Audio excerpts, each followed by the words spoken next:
अरे ओलंपिक्स के दीवानों, ओलंपिक्स की दिलचस्प दुनिया में आपका स्वागत है।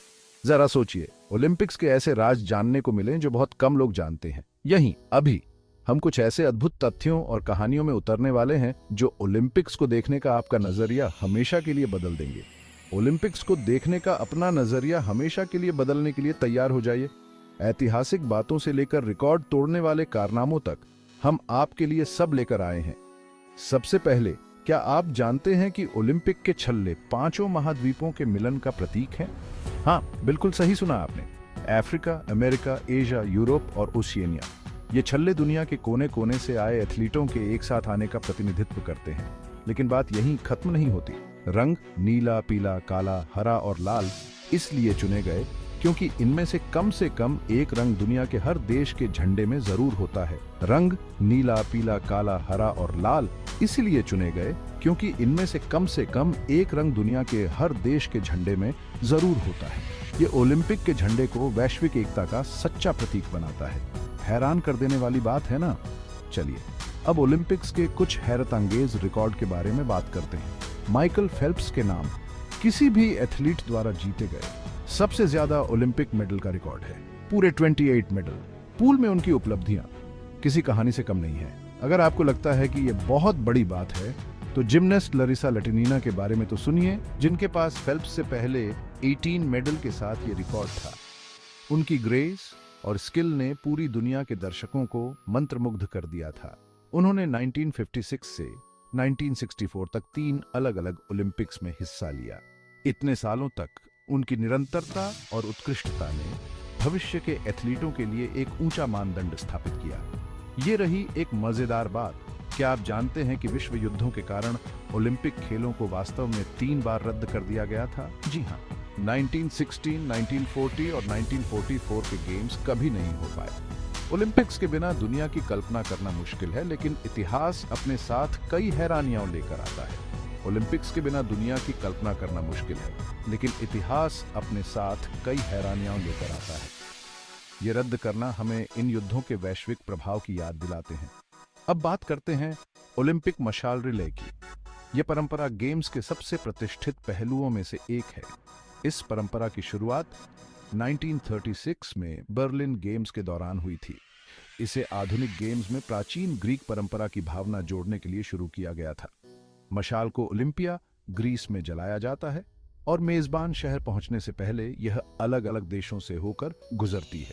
यह यात्रा शांति, एकता और दोस्ती का एक शक्तिशाली प्रतीक है। यह यात्रा शांति, एकता और दोस्ती का प्रतीक है। ये एक याद दिलाता है कि हमारे मतभेदों के बावजूद हम सब एक वैश्विक समुदाय का हिस्सा हैं। ये ज्वाला अंतरिक्ष तक भी जा चुकी है। अंतरिक्ष यात्री इसे 2000 में इंटरनेशनल स्पेस स्टेशन पर ले गए थे, जिससे यह वास्तव में एक अद्भुत अनुभव बन गया। अंतरिक्ष यात्री इसे 2000 में इंटरनेशनल स्पेस स्टेशन पर ले गए थे। यह असाधारण यात्रा मानव उपलब्धि की असीम संभावनाओं पर प्रकाश डालती है। यात्राओं की बात करें तो क्या आप जानते हैं कि ओलंपिक मशाल रिले में अब तक की सबसे लंबी दूरी 137,000 किलोमीटर से भी ज्यादा थी। यह पृथ्वी की परिधि के 3 गुना से भी अधिक है।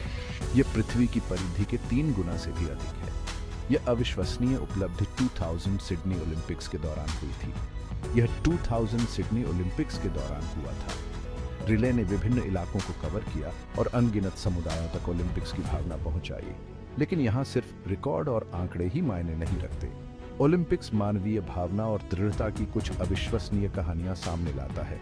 ओलंपिक्स मानवीय भावना और दृढ़ता की कुछ अविश्वसनीय कहानियां सामने लाता है। ये पल हमें गेम्स के असली सार की याद दिलाते हैं। उदाहरण के लिए डेरिक रेडमंड को ही ले लीजिए। 1992 के बार्सिलोना गेम्स में 400 मीटर सेमीफाइनल के दौरान उनके हैमस्ट्रिंग में मोच आ गई थी, लेकिन वे खत्म लाइन तक पहुंचने के लिए लड़खड़ाते रहे। 1992 के बार्सिलोना गेम्स में 400 मीटर सेमीफाइनल के दौरान उनके हैमस्ट्रिंग में मोच आ गई थी, लेकिन वे खत्म लाइन तक पहुंचने के लिए लड़खड़ाते रहे। उनका दृढ़ संकल्प वाकई प्रेरणादायक था। उनके पिता उन्हें खत्म लाइन पार कराने में मदद करने के लिए ट्रैक पर दौड़े चले आए। इस दिल को छू लेने वाले पल ने दुनिया को समर्थन और प्यार की ताकत दिखाई। इस तरह के पल हमें दिखाते हैं कि ओलंपिक्स का असली मतलब क्या है। वे हमें याद दिलाते हैं कि गेम्स सिर्फ जीतने के बारे में नहीं है, बल्कि इस सफर और रास्ते में हमारे द्वारा बनाए गए मानवीय संबंधों के बारे में है। और ये रही एक अजीबोगरीब बात, 1900 के पेरिस ओलंपिक्स में जिंदा कबूतरों की शूटिंग एक इवेंट हुआ करता था। जरा सोचिए कितनी गंदगी होती होगी। सौभाग्य से बाद के गेम्स में इसे क्ले पिजन शूटिंग से बदल दिया गया। यह बदलाव अधिक मानवीय और टिकाऊ प्रथाओं की दिशा में एक कदम था। जरा सोचिए कितनी गंदगी होती होगी। यह देखना दिलचस्प है कि कैसे गेम्स पिछले कुछ वर्षों में विकसित हुए हैं। खत्म करने से पहले आइए टेक्नोलॉजी की दुनिया की एक झलक देख लें। ओलंपिक्स हमेशा से नवीनतम इनोवेशन को प्रदर्शित करने का एक मंच रहा है।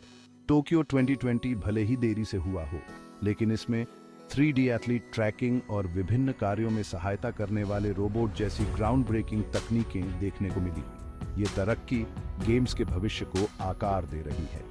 यह देखना दिलचस्प है कि कैसे टेक्नोलॉजी गेम्स के भविष्य को आकार दे रही है। एथलीट के प्रदर्शन को बेहतर बनाने से लेकर दर्शकों के अनुभव को बेहतर बनाने तक संभावनाएं अनंत हैं। अगर आपको यह जानकारी अच्छी लगी हो तो लाइक बटन दबाना न भूलें, अपने दोस्तों के साथ शेयर करें और ऐसे ही और भी गेम चेंजिंग जानकारी के लिए सब्सक्राइब करें। नोटिफिकेशन बेल को ऑन कर दें ताकि जब भी हम कोई नया कंटेंट डालें तो आपको सबसे पहले पता चल जाए। देखने के लिए शुक्रिया। आइए ओलंपिक्स और उसके बाहर की दुनिया में साथ मिलकर और गहराई से उतरें।